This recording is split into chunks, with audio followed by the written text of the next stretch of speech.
As we get started with this presentation, keep in mind that this is in response to a lot of changes that have happened recently and some changes that are coming up. We're going to be talking about audit compliance and whether or not your files that you're maintaining on your clients are up to date and complete. Are they complete? Do they have everything they need in it? And basically, who's going to be taking a look at them?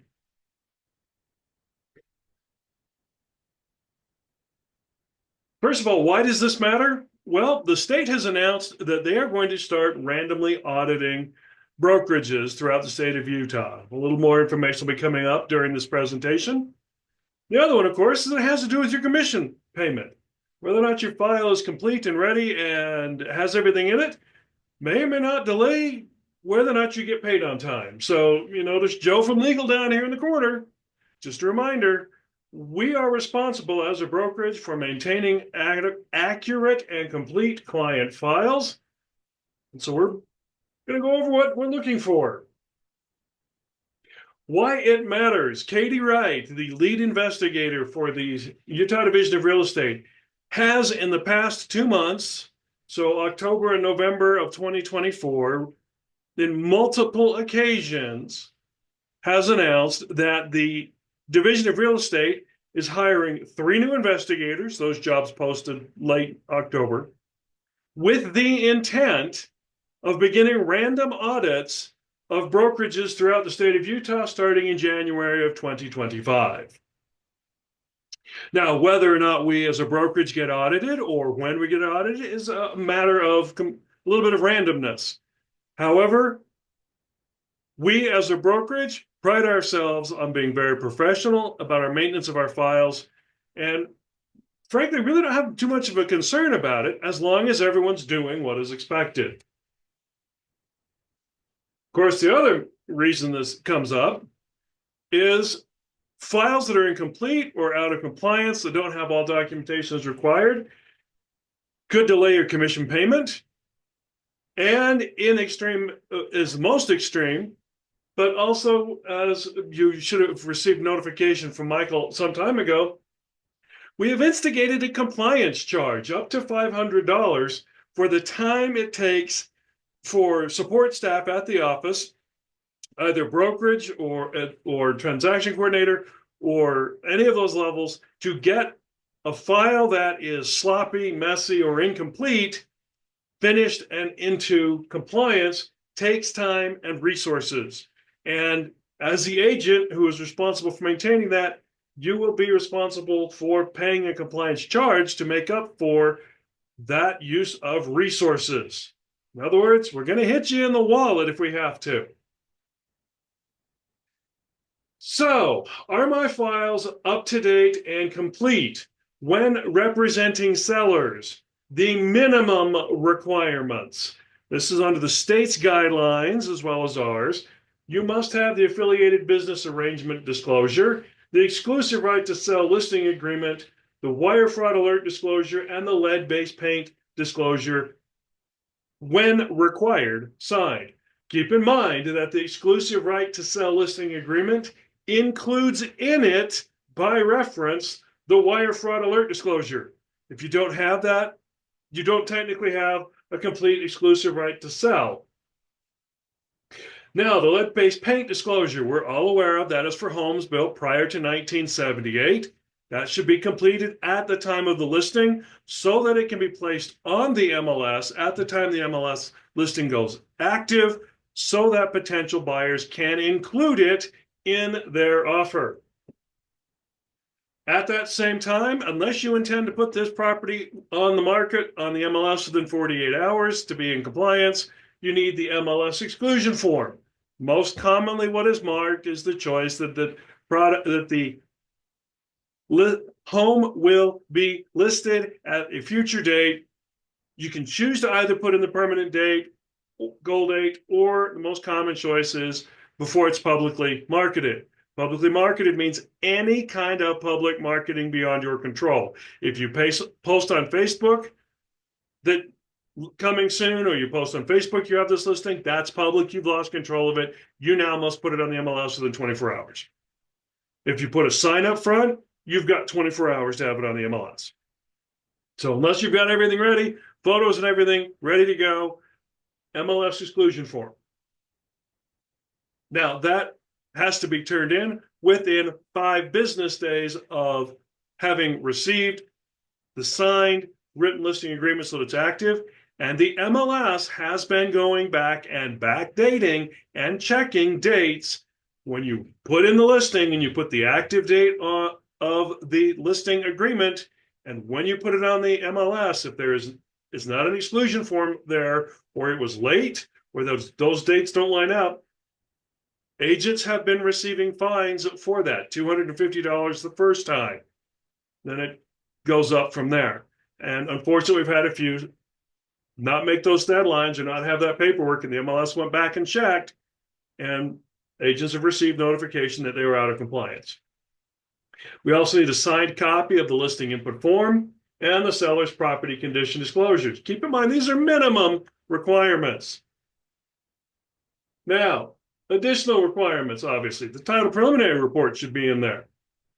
In the event that the sellers are selling from a trust, we should have copies of the trust documents, as should title, to verify that those who are signing actually have legal permission to sign. You also need a copy of the final settlement statement.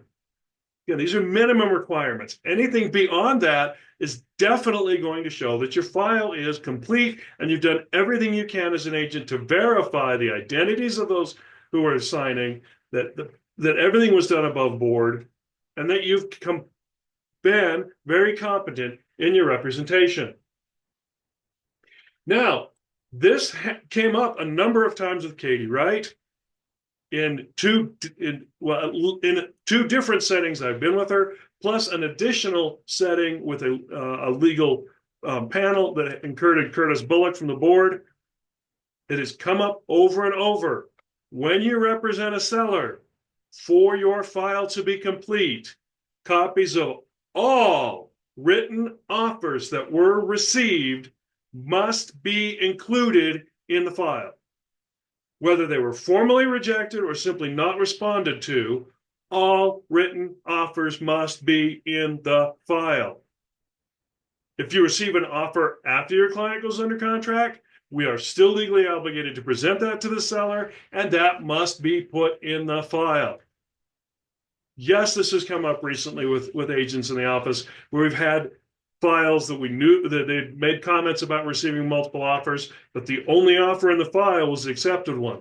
All written offers must be in there, and all REPC and all addenda to the REPC must be in there, not just accepted offers. All offers must be in the file. Now, if you get a text message from one of those, hey, we haven't even seen the house yet, but we're an investor, what would your client look at? That's not a written offer. But, for example, today on an active listing I have, happens to be my own home, I received one of those unsolicited cash offers from an investor, ridiculously low. I simply, with the, hey, let us know if your client would be interested. If you think it's too low, don't bother to respond. I responded in writing already, let them know that who I am. But I kind of grumbled in the back of my head, you just made paperwork for me, because now I've got to put this in the file, even though you offered me 100,000, 20% lower than list price. I've still got to put it in the file. It's got to be there. Now, when representing buyers, minimum requirements. Some of these look familiar. Affiliated business arrangement disclosure must be there. The exclusive buyer broker agency agreement, the buyer due diligence checklist, and the wire fraud alert disclosure. Buyer due diligence and wire fraud alert disclosure are both specifically referred to in the exclusive buyer broker agency agreement and are included by reference. That means the buyer broker agency agreement is considered incomplete without them. You can go watch the video on the exclusive buyer broker agency agreement in compliance with that. It'll be in there as a reminder. Now, we all know that the state law is you must have a signed exclusive buyer broker agency agreement prior to writing an offer and therefore representing the client in the negotiation. We also know that as of August 17, 2024, under the NAR guidelines, realtors who are members of the NAR and therefore have access to these state-approved forms and the MLS prior to showing a home must have a signed exclusive buyer broker agency agreement. And by inclusion, the buyer due diligence checklist and that wire fraud alert disclosure. So keep in mind the timing on those. Now, when representing buyers, you'll notice once again, all offers written by the buyer, whether accepted by seller or rejected by seller, must be included in the folder. And then, of course, any accepted offer, all REPSI and addenda, all addenda related to an offer must be there. Now, looking at that, you notice that pops up on both sides, the seller and the buyer side. Most common practice and what's been recommended over and over is that if you have an active contract, obviously that's what you'll see going on in brokerment, and then simply include in brokerment, there's an offers tab. You can upload each of these and label them, offer number 1 rejected, offer number 2 rejected, offer number 3 unresponded, whatever the course of action that your client took was, but they must be included in there so that there's written confirmation of those offers. Now, when representing a buyer, we also have to have during the course of the transaction, receipt of earnest money. It's recommended that we receive a copy of the conditional disclosures so that we can verify, as an agent, we have a responsibility to look over that and make sure everything's correct. Final settlement statement, deed of trust, any appraisal reports, inspection reports, copies of the property condition disclosures. Probably should have put that on there, but all of those, anything that your client sees and signs should be in that file. Now, in order to get the appraisal report, we recommend we do have a form in brokerment to use to request that. So that, again, we've got a copy that we can go over with our clients. Now, special requirements. Limited agency agreement. Remember, if you are writing an offer on a property that is listed by anybody in Prime Real Estate Experts, either yourself or another agent, if you represent the buyer and you're writing an offer and it's being listed by anyone in Prime Real Estate Experts, that limited agency agreement must be signed, because both agreement for buyer and seller is at the agency level. If you represent a seller and you have an unrepresented buyer that wants, or you represent a client that has interest in the property, you must have that limited agency agreement signed. If you are in any way related to who you are representing, state law is first degree. That's parents, grandparents, step-parents, siblings. You must disclose your interest. It's generally recommended, even if it's cousins or aunts and uncles, you at least include that you're related. And if it is your personal transaction, it is absolutely a must. You must disclose that you are a real estate licensee in the state of Utah. Now, as I wrap this all up, I know there's a lot of forms. We're familiar with those forms. They should all be in there. Katie Wright has mentioned this in 2 separate situations I have been in. She has mentioned that the state, if they audit a form or if there is ever a complaint filed, will request records of all communications between yourself and your client regarding the transaction.